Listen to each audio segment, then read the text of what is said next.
welcome to my channel Tansuman Classes.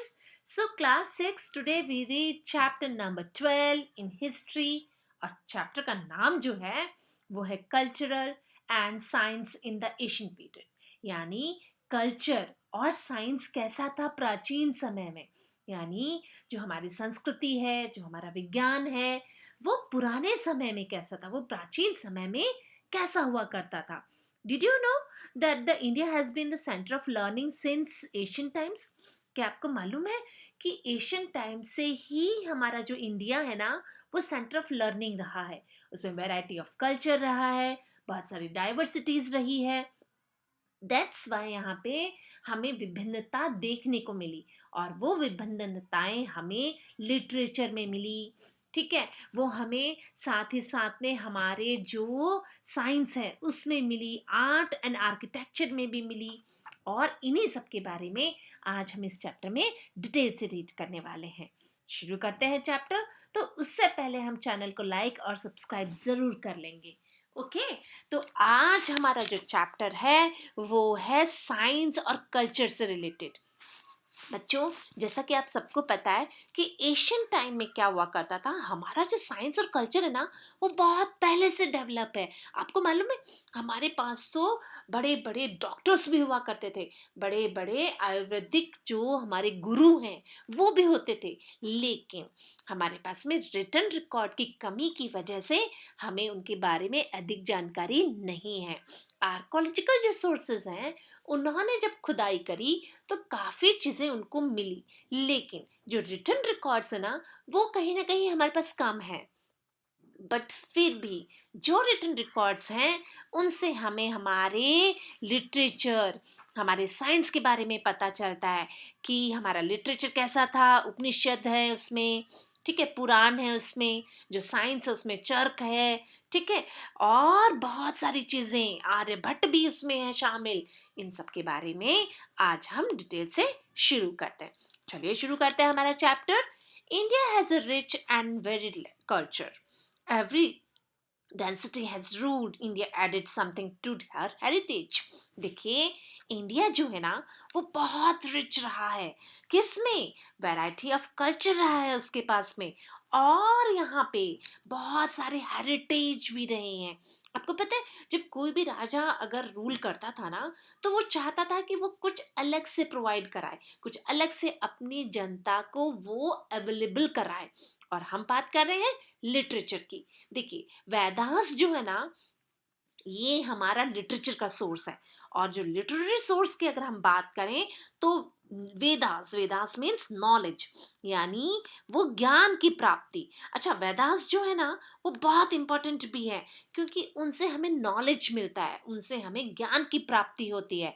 और there are the four Vedas. और वेदास की बात करें तो ये कितने तरीके के हैं? ये हैं चार तरीके के, चार प्रकार के वेदास हैं. और उनमें बात करें ऋग्वेद, यजुर्वेद, सामवेद और अर्थवेद, यानी we have four types of Vedas. तो आपको 1 मार्क्स का यहाँ पे क्वेश्चन पूछा भी जा सकता है कि भाई नेम ऑफ द वेदास. तो there are four Vedas. They contain hymns in the praise of different gods and goddess. आपको पता है यहाँ पे हाइम्स का मतलब क्या है? यहाँ पे है भजन. हम भजन के द्वारा भगवान की प्राप्ति करते हैं, हम ईश्वर की पूजा स्तुति करते हैं, हम माता की जो गॉडेस होती है ना उनकी पूजा करते हैं. And these hymns were passed from one generation to another generation, next to orally, until they were finally written down much later. आपको पता है जैसे कि हमें पहले लिखना नहीं आता था, ठीक है, तो क्या किया हमने? हमने ओरली हमारी generation pass one from to another generation, वो ओरली पास होता था, ठीक है. लेकिन जैसे ही रिटन लिखा जाने लगा हमने क्या किया? हमने लिखना शुरू कर दिया. जैसा कि चैप्टर फर्स्ट और सेकंड में हमने पढ़ा था कि नॉमेडिक लाइफ जीते थे लोग, है ना, वो केव्स में रहते थे, वो अनकुक्ड फूड खाते थे. देन आफ्टर हमने धीरे धीरे क्लास हमने क्या किया? हमने खाना पका के खाना शुरू कर दिया. फिर हमने टूल्स बनाए, हमने हमारे रहने की जगह बनाई, है ना, फिर हमने पेंटिंग्स बनाए और देन आफ्टर हमने हमारी पढ़ाई भी शुरू करी. सिंबल्स के द्वारा। तो इसमें यही चीज है कि फाइनली क्या हुआ, रिटन डाउन होने लगी चीजें। Along with the Vedas there are a series text called the Brahmanas, और ये ब्राह्मण्स के द्वारा लिखी जाती थी, ठीक है, और ये हमें उनसे ही पता चलता था। So they are the commentaries on the Vedas. Each Vedas had a separate ब्राह्मण, और हर वेदास के अलग अलग सेपरेट ब्राह्मण्स भी हुआ करते थे। अब यहाँ पे देखिए आप, there are also called the 108 Upanishad. यहाँ पे उपनिषद क्या है? उपनिषद मीन्स पास में बैठना, अर्थात अपने शिक्षक के साथ बैठ के अध्ययन करना, है ना। तो there are number of Upanishad are 108, got it. और Vedanta psychology contains in this Upanishad, और वेदांता जो साइकोलॉजिकल होते हैं ना, उनकी कंटेंट भी इसमें उपनिषद में शामिल करे गए हैं। पुराण्स, पुराण्स आ सेक्रेड, सेक्रेड का मतलब पवित्र लिटरेचर है, ये बहुत ही पवित्र साहित्य होता है ये, जिसमें कि देयर आर 18 पर पुराण्स, और ये नंबर ऑफ कितने हैं? 18 है। द लॉ बुक्स, धर्म शास्त्र, और जो इनकी कानून की किताब है ना, उसको धर्म शास्त्र के नाम से जानते हैं, और एशियन टाइम से ही ये इसका एक हिस्सा रहा है। और the Buddhist and the Jain text also form a part of Indian literature, और जो जैनिज्म है, बौद्धिज्म जो टेक्स्ट हैं, वो भी इंडियन लिटरेचर, जो भारतीय संस्कृति और साहित्य का हिस्सा रहे हैं। और ये किससे पता चलता है? ये जातक टेल्स से पता चलता है। Stories about the previous birth of Lord Buddha, यानी जो जातक की कहानियां हैं, उनसे पता चलता है लॉर्ड बुद्धा के जीवन के बारे में, और हमें पता चलती है जैनिज्म और बौद्धिज्म की इन किताबों के बारे में, है ना। वो जातक टेल्स से पता चलता है। अब आप देखिए द एपिक्स, यानी महाकाव्य, इसका इट मीन्स महाकाव्य, यानी हम बात करते हैं महाभारत की। महाभारत कंपोज किया था किसने? वेद व्यास जी ने। तो यहाँ पे एक क्वेश्चन, वन मोर क्वेश्चन यहाँ पे बनता है, वन मोर क्वेश्चन, कि भाई वेद व्यास जी ने क्या लिखा था? तो इट कंपोज महाभारत, उन्होंने महाभारत कंपोज किया था। And it is a story of two sets of cousins. आप सबको पता है कि जो कौरव थे और पांडव थे, उन दोनों के युद्ध में, है ना, जो भी इन्होंने युद्ध किया, महाभारत का जो बैटल हुआ था, है ना, महायुद्ध जो हुआ था, ये दो कजन्स के बीच में हुआ था। और कजन्स कौन थे? कौरव और पांडव। और इतिहास में देखिए, कोई भी बच्चा इसे पढ़ना नहीं चाहेगा, क्यों? क्योंकि इसमें दो भाइयों की आपस में युद्ध की कहानी है, लेकिन इसमें कुछ अच्छा भी बताते हैं कि द महाभारत ऑल्सो इंक्लूड, अगर हम बात करें तो महाभारत इंक्लूड करता है द भगवत गीता। अब भगवत गीता क्या है? भगवत गीता में लॉर्ड कृष्णा ने अर्जुन को उपदेश दिए थे, कुछ अच्छी बातें बताई, उनकी कन्वर्सेशन जो हुआ, आपस में जो बातचीत हुई थी ना, वो भगवत गीता में लिखा गया है। और the Ramayana was compose by the sage Valmiki, और जो ऋषि वाल्मीकि है ना, उनके द्वारा रामायण रचित करी गई है। और आपको बताएं, ये स्टोरी है राम की, और princess Kaushala capital was Ayodhya, और अयोध्या उनका कैपिटल था। And his war with the Ravana and the king of Lanka. जो रामायण की कथा है ना, रामायण वो क्या है? वो है राजा राम की कहानी, और राम और साथ ही साथ में रावण के युद्ध के बारे में। रावण कौन था? रावण लंका का राजा था। तो इन दोनों के युद्ध के बारे में इसमें रीड करते हैं हम, है ना। तो महाभारत और रामायण है ना, दोनों ही बहुत इंपॉर्टेंट एपिक्स हैं, यानी महाकाव्य है। अब सेकुलर लिटरेचर की बात करते हैं।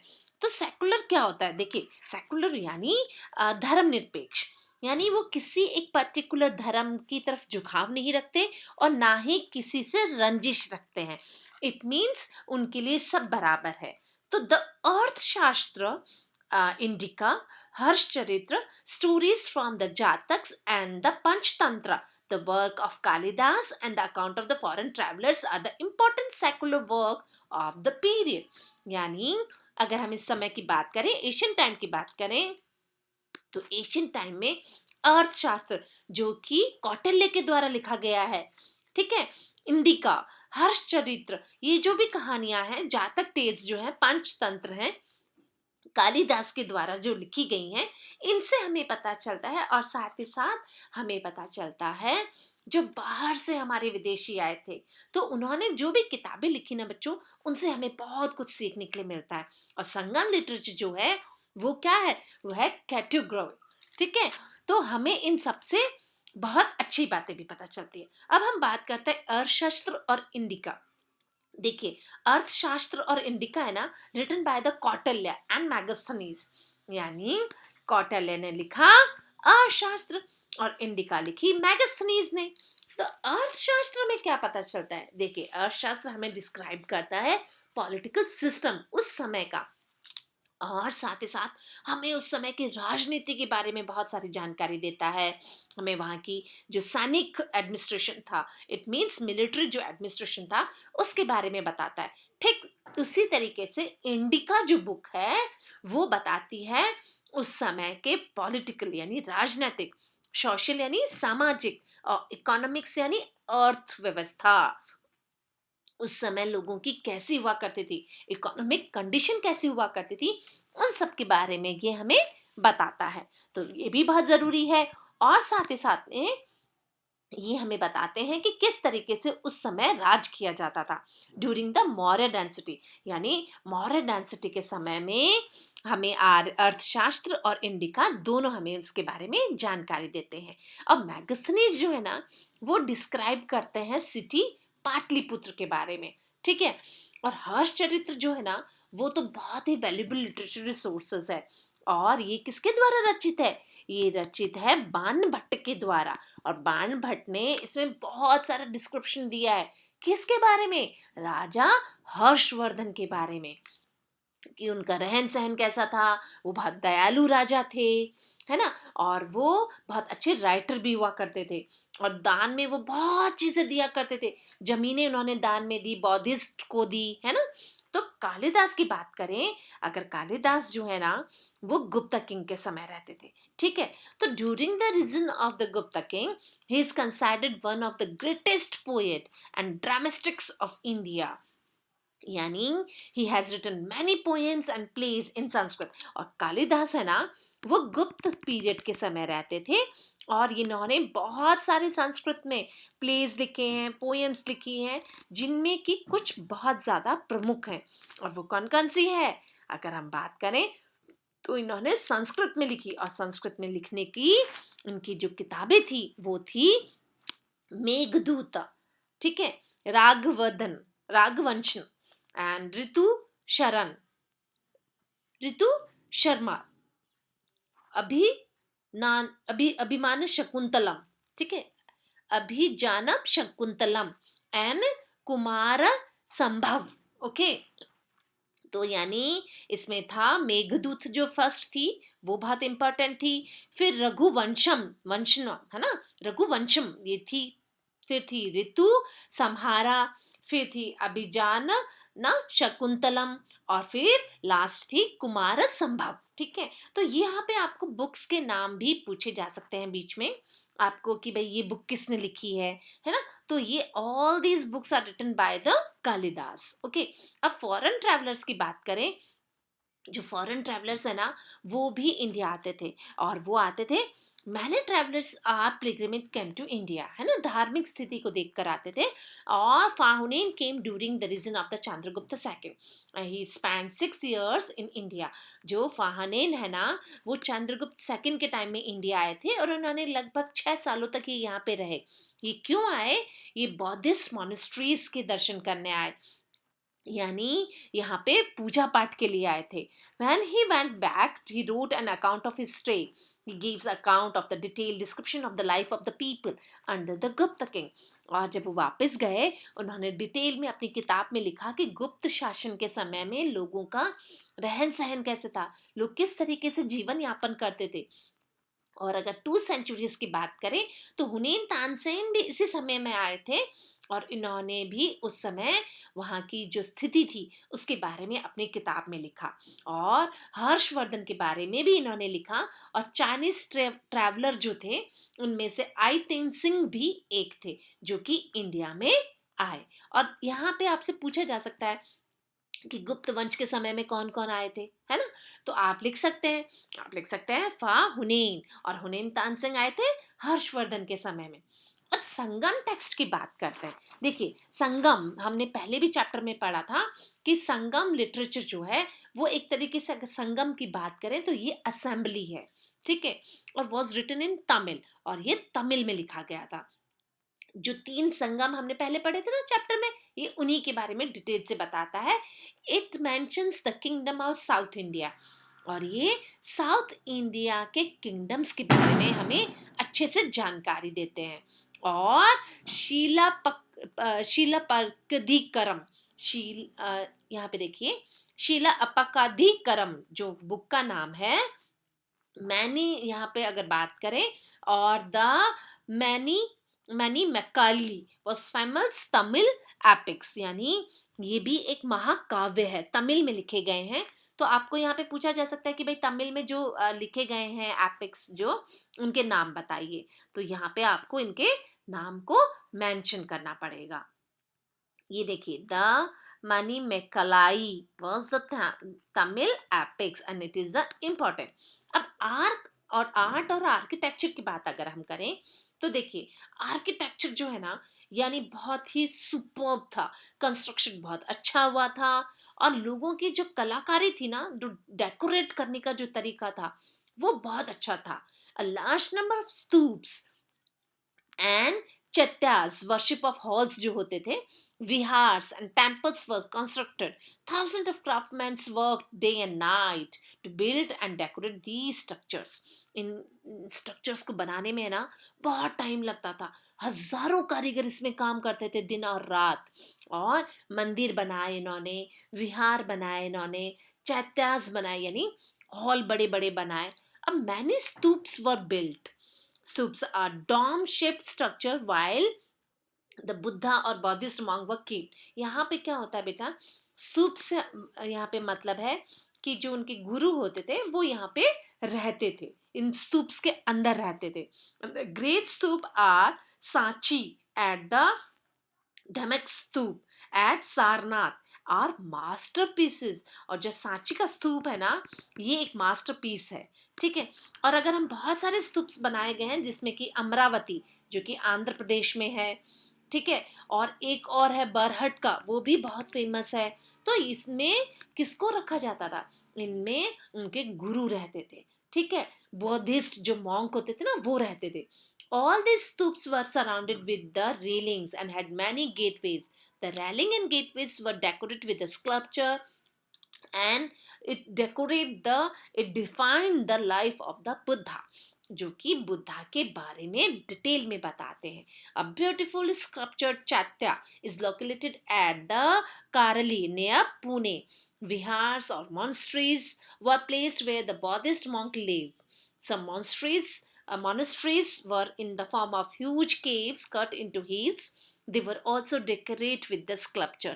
अब आपको मैं बताऊं, यहाँ पे जो चैत्य, ये यहाँ पे जो चैत्य लिखा गया है ना, यानी इसमें भिक्षुज रहते थे, ठीक है, इनको भी बहुत ब्यूटीफुली कार्व्ड करा गया था, है ना। और विहार क्या होते थे, विहार जहाँ पे की पूजा पाठ होती थी, ठीक है। तो आपको यहाँ पे ये समझना है कि प्लेस वे बौद्धिस्ट मॉन्क लिव्ड यानी चैत्य, और जहाँ पे की पूजा होती थी वो कहलाते थे विहार, ठीक है। तो यहाँ पे बहुत सारे टेम्पल्स भी बनाए गए, बहुत सारे यहाँ पे केव्स टेम्पल्स बनाए गए, जिसमें अजंता वेरी फेमस, जो अजंता है ना वो बहुत फेमस है। और the 10 Avatara temple at the Deogarh near Jhansi, the temple of the Bitargaon near Kanpur and the temple of Sanchi are very beautifully, and they are constructed of brick and stone. बहुत सारे मंदिर भी बनाए गए, जिनमें अगर हम बात करें तो इनमें फेमस की अगर बात करें, दसवत्रा टेम्पल जो था, जो कि झांसी में बनाया गया, ठीक है, बितार गांव जो नियर कानपुर की तरफ बनाया गया, और सांची का बनाया गया बहुत ही ज्यादा अच्छा, जो कि पत्थर और साथ में ईंटों से बनाया गया था। अब किंगडम की बात करते हैं। देखिए, साउथ जो है ना, वो हमेशा से ही फेमस रहा है टेम्पल्स के बारे में। जैसे कि चोला डायनेस्टी जो हमने पढ़ा था, कि ये किस तरीके से अपने मंदिरों को सजाते थे, और इनका जो स्टोन पे जो वर्क होता था ना, वो तो देखने लायक awesome work. So the kingdom of the south were also famous for temples.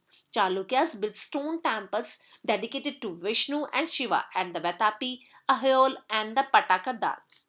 यानी आपको बताऊं मैं, यानी जो पत्थर पे इनकी नक्काशी और कारीगरी होती थी ना, वो देखने लायक होती थी। They also built many Buddhist monasteries. Rath temple, shore temple, Mahabalipuram and Kailashnath temple at Kanchi and Sanchi were built in the Pallavas. और ये पल्लवों के द्वारा बनाए गए मंदिर थे, जो बहुत ज्यादा फेमस भी थे। अब हम बात करते हैं कि इनका बनाने का क्या तरीका था। During this time common structure हुआ करते थे, यानी मंदिरों में एक जैसा स्ट्रक्चर होता था। और उनमें क्या होता था, was these was under, under यानी नीचे की तरह होता था गर्भगृह। गर्भगृह यानी अंडरग्राउंड जो होता है ना, उसको बोलते हैं। So it was a room where the with the image of the chief deity were kept। यानी देवता, यहाँ पे मतलब है कि यहाँ पे देवता की मूर्ति रखते थे वो लोग, है ना। और ये देवता की मूर्ति गर्भगृह में रखी जाती थी, यानी नीचे की तरफ रखी जाती थी, जहाँ पे हर किसी को अलाउ नहीं होता था। Shikhara and vimana, it's was a tower on top of the garbhagriha to mark it out as a sacred place. यानी यहाँ पे क्या होता था, पवित्र स्थान होता था ये, ठीक है। तो ये टॉप ऑफ द किसके होता था, गर्भगृह के।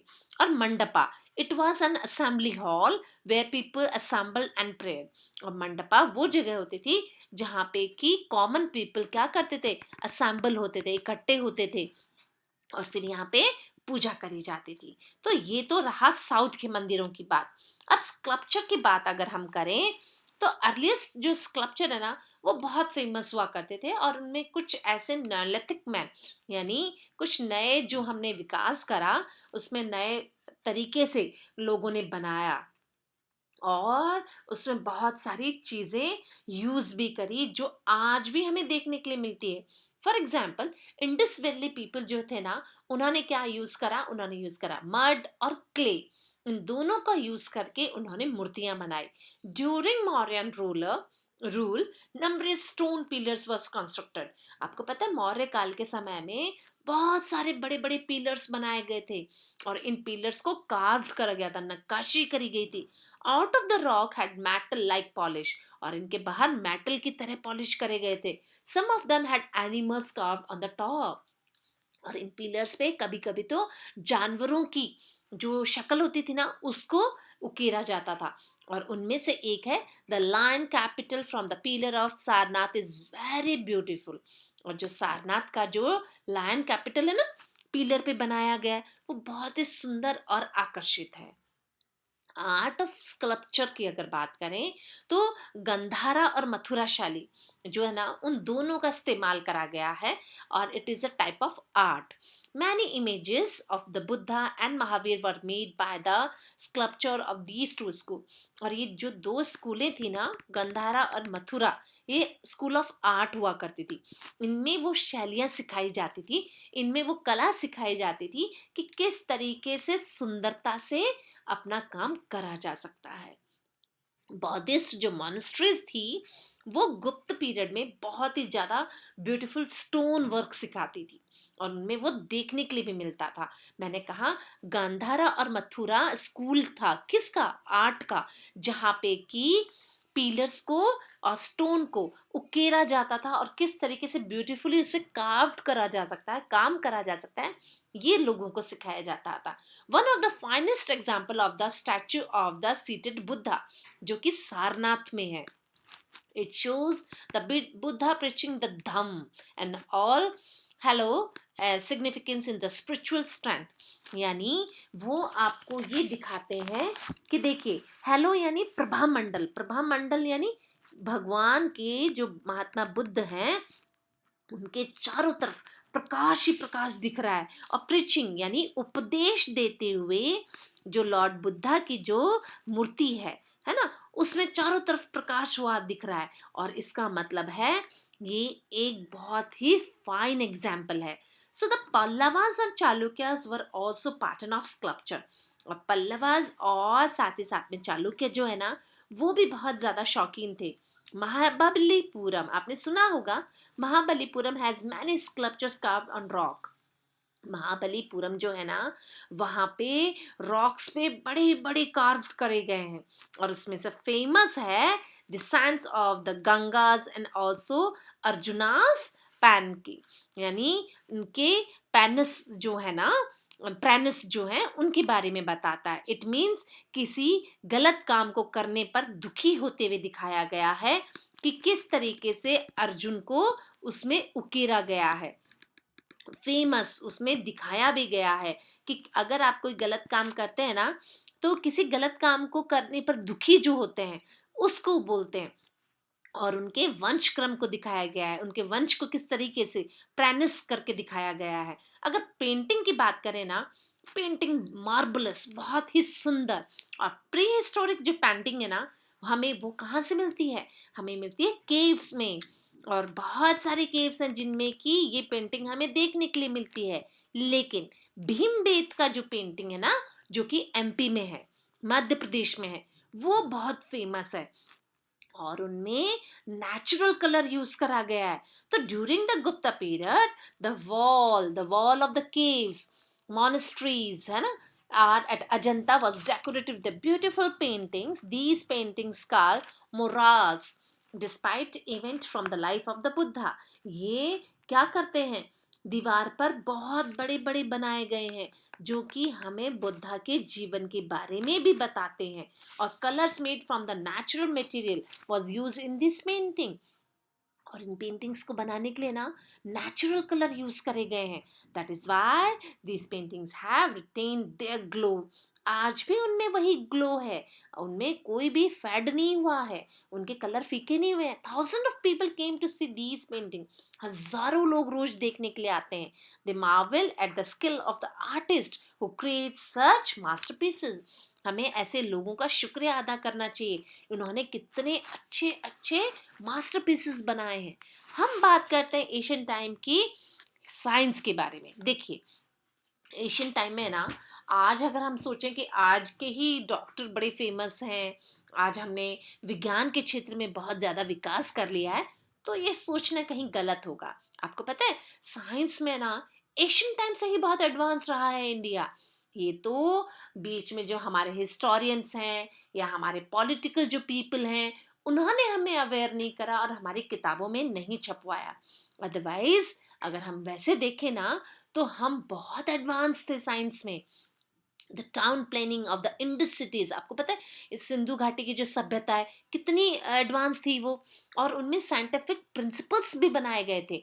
कैसे उन्होंने अपने घरों के बाहर नालियां बना ली थी, है ना, उनके सेपरेट बाथरूम हुआ करते थे, उनके घर अलग हुआ करते थे, है ना, 2 मंजिल के भी घर मिल रहे हैं देखने के लिए. तो वो सब यानी उस टाइम में एडवांस थे. लेकिन ये क्या हुआ, साइंस में भी नहीं एडवांस थे, जो कि हमें पता नहीं था. नॉलेज ऑफ मेडिसिन भी थी उनको, improve largely due to the efforts of the Charak and Sushruta. आपको पता है चर्क संहिता जो है ना, उनसे भी हमें काफी नॉलेज होती है. जो चर्क है, और साथ में सुहास्त्रा जो है, चर्क जो है ना, उन्होंने लिखी चर्क संहिता. और जो सुकुरात जो है ना, सुकुरात भी फेमस है. वो क्या थे? वो थे specialist in cosmetic surgery. Cosmetic यानी जो कि प्लास्टिक सर्जरी होती है ना, उसमें बड़े निपुण थे. तो आपको बताएं, इसमें भी क्या किया है, ही परफॉर्म थाउजेंड ऑफ ऑपरेशन. और सुकरात जो है ना, सुहास्त्रा जो है, उन्होंने भी हमें काफी कुछ सिखाया है. और वो है thousand of the operation, particularly the reconstruction of the nose, यानी नाक को शेप देने में. और Dhanvantari was the general physician. और जो धन्वंतरी जो है ना, वो एक फिजिशियन, जनरल फिजिशियन, जो कि हर चीज देखते हैं, जुकाम बुखार देखने वाले डॉक्टर है ना, जो कि फिजिशियंस होते हैं. The science of astronomy was also highly advance. यानी अब देखिए, सुहस्त्रा और चर्क के द्वारा तो हमें पता चला ही है ना। साथ ही साथ में हमें प्लास्टिक सर्जरी के बारे में भी पता चला सुहस्त्रा से, और चर्क संहिता, चर्क है ना, उनके चर्क संहिता से भी हमें काफी कुछ मिलता है। लेकिन धन्वंतरी जो है ना, वो हमें जनरल फिजिशियन थे और उन्होंने भी हमें काफी कुछ ज्ञान दिया है। साइंस में उनका योगदान कोई कम नहीं है। लेकिन एस्ट्रोनॉमी जो है ना, उनसे भी हमें बहुत कुछ मिलता है, यानी खगोल शास्त्र। और जो सुशस्त्र जो है, उनसे हमें मिला कि भाई प्लास्टिक सर्जरी क्या होती है।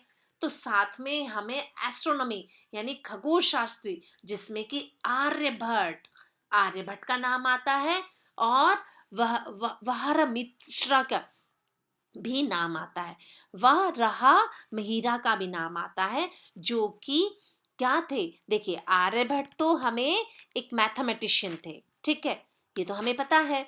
लेकिन वह रहा महिरा एक एस्ट्रोनॉमर थे। और आर्यभट्ट जो कि इनकी जो किताब है वो संस्कृत में लिखा गया, और आर्यभट्टन्याम जिसका नाम है। और इन्होंने ये बताया कि किस तरीके से अर्थ मूव करती है। अर्थ मूव करती है around the sun, as well as वो अपने एक्सिस पे भी घूमती है, अपनी ही धुरी पे घूमती है। और rotate of the earth on its axis causes day and night. जब वो अपने ही एक्सिस पे घूमती है तो उसकी वजह से दिन और रात होता है। और ये जानकारी उन्होंने अपनी किताबों में लिखी। साथ ही साथ उन्होंने ये भी लिखा कि सूर्य ग्रहण क्या होता है, चंद्र ग्रहण क्या होता है ना, इक्लिप्स होते कैसे हैं, ग्रहण होता है तो वो किस तरीके का ग्रहण होता है ना। मैथमेटिक के फॉर्मूले जो है ना, कैलकुलेट करने का तरीका भी बताया, सरकमफ्रेंस करने का भी तरीका बताया ऑफ अ सर्कल। और इन्होंने हमें ये बताया कि साइंस जो है ना, बिहार समिस्ता जो कि किताब है, इंसाइक्लोपीडिया लिखा गया है वराह महिरा के बारे में, जिनका इंसाइक्लोपीडिया साइंस पे है, और उसका नाम है बरिहत समिस्ता। इंडियन मैथमेटिशियंस की बात करें ना, तो जीरो हमारे इंडिया ने ही दिया है, और विदाउट जीरो आप कुछ नहीं कर सकते। यानी जीरो एक ऐसा है जो कि स्पेशल सिंबल के तौर पे काम आया, और बाद में इसको सभी ने अडॉप्ट किया। अरब लोगों ने करा, यूरोपियंस ने इसको अडॉप्ट किया। और अगर हम बात करें आयरन पिलर की, तो आयरन पिलर जो है ना, कहाँ है, महरौली में है, जो कि दिल्ली में है। It is proof of the skill of the Indian craftsman. आप ये देखिए, जो आयरन पिलर है ना, वो तो बहुत ज्यादा इंपॉर्टेंट है, और आज तक लोग मालूम नहीं कर पाए। क्या मालूम नहीं कर पाए, कितने मौसम इसने देख लिए, कितने साल इसने देख लिए, लेकिन आज भी ये आयरन पिलर वैसा का वैसा है। इसमें जंग नहीं लगता है, इसमें रस्ट नहीं लगता है। It was constructed over 1600 years ago. पहले ये बनाया गया था during the reign of the Guptas. The pillar is made up of the iron. आपको पता है ये आयरन से बना है, लेकिन आपको पता है ये रस्टलेस है, बिकॉज इसमें आज भी जंग नहीं लगा है। और विदाउट जंग के ये आज भी खड़ा है। इसमें कौन से मेटल यूज करे गए हैं ये आज भी लोगों को नहीं पता है। यानी the pillars is made up of the iron. It is 7.2 metres high, और वेट अगर बात करें तो 6.5 टन इसका वेट है। It is known as a rustless wonder, जो कि एक आश्चर्य है लोगों के लिए, क्योंकि इसमें अभी तक जंग नहीं लगा है। आप देखिए, कभी भी आप कोई लोहे की चीज अगर बाहर छोड़ देते हैं ना, बारिश में या पानी जब उस पे लग जाता है तो उस पे रस्ट लग जाता है। लेकिन यहाँ पे ऐसा नहीं हुआ है, और सूरज की रोशनी में भी ये रहता है, बारिश में भी रहता है। पता नहीं इसने कितनी सारी सेंचुरीज देख ली है, but it has not rusted. लेकिन अभी भी इसमें कभी जंग नहीं लगा है, और ये एक वंडर है। ठीक है, तो thanks for watching this video. Like and subscribe my channel. Good day.